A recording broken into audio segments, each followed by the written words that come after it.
শায়লা দিদির বিয়ে হয়েছে 2 বছর আগে। বছরখানেক পরে তাদের একটি মেয়ের জন্ম হয়। শায়লা দিদির জামাই একটা ব্যবসা করত, কিন্তু ব্যবসায় লাভ না হয় সে একটা রিলেটিভের সুপারিশে বিদেশে চলে যায়।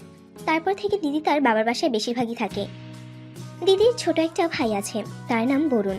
মাধ্যমিকে ভালো রেজাল্ট করে উচ্চ মাধ্যমিকে পড়ে। দিদি আসলে বরুণের ঘরে থাকে।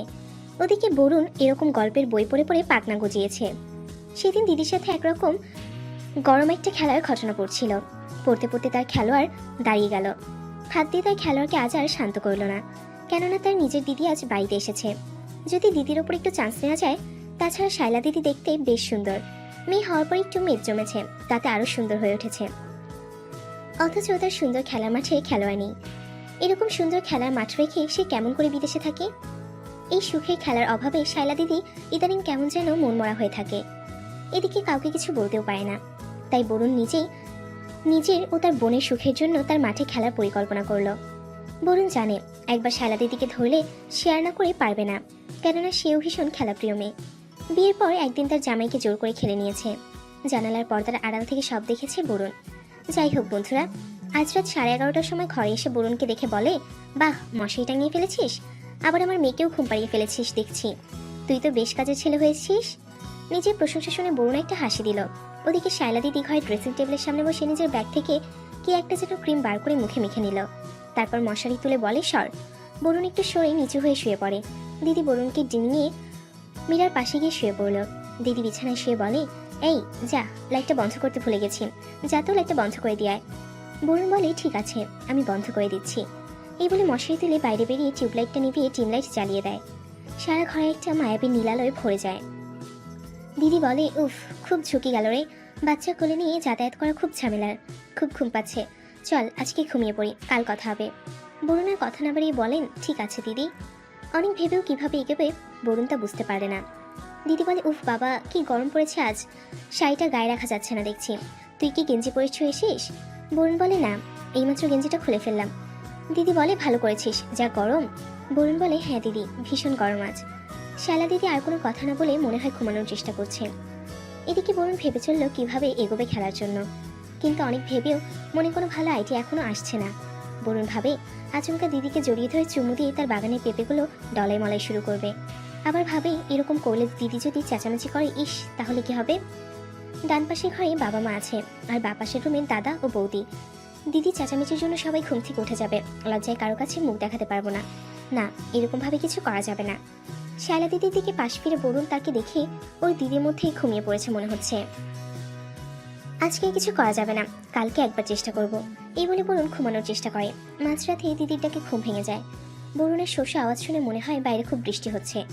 এখন গরম গরম ভাবটা আর নেই, বরং এখন একটু শীত শীত করছে। এমন সময় বরুণকে তার শায়লা দিদি বলে, এই বরুণ, যা গিয়ে জানালাটা বন্ধ করে দে, বাইরে যা বৃষ্টির বাতাস হচ্ছে, বৃষ্টির ছাটে রুমের ভেতর সব ভিজে যাবে। বরুণ উঠতে যাবে, ঠিক সেই সময় দিদি বলে, ছেড়ে দে, আমি উঠছি, আমাকে একটু বাথরুমেও যেতে হবে। এই বলে দিদি উঠে বসে বরুণকে ডিঙিয়ে মশারি তুলে বাইরে গেল।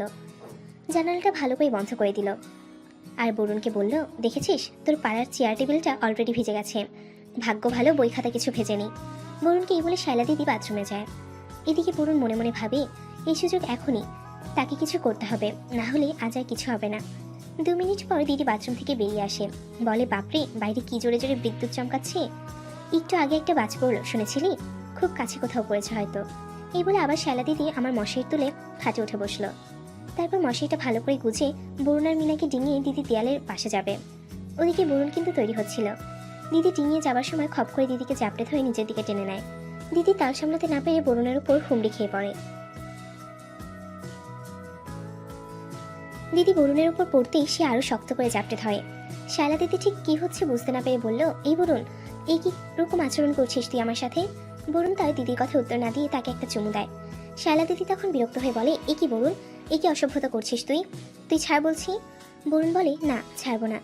দিদি বলে, কেন, হঠাৎ তোর কি হলো? বরুণ অবজের মতো বলে, তোকে ভালোবাসবো আমি এখন। দিদি বরুণের এমন উত্তর শুনে থতমত খেয়ে বলে, তুই কি পাগল হলি নাকি রে ভাই? আমি তোর নিজের দিদি, নিজের ফ্যামিলির মধ্যে এরকম কেউ করে নাকি? এদিকে বরুণ তার দিদির ঘাড়ে আর গলায় মুখ ঘষতে ঘষতে বলে, তোমাকে দেখলে আমার খেলোয়াড় লাফালাফি শুরু করে, প্রত্যেকদিন দাদা বৌদি মাঠে ইচ্ছে মতো খেলে, তোমার জামাই থাকলে হয়তো মাঠে এমন করে খেলতো। বরুণ এসব বলতে বলতে শায়লা দিদির বাগানে পেঁপেগুলো স্পর্শ করতে থাকে। এতে শায়লা দিদিও শিউরে ওঠে। কেননা শায়লা দিদির সেন্সিটিভ জায়গা কারো স্পর্শ পেলে সে খেলার জন্য হন্যি হয়ে যায়। তাই বরুণকে বাধা দিলেও কোনো শব্দ করল না।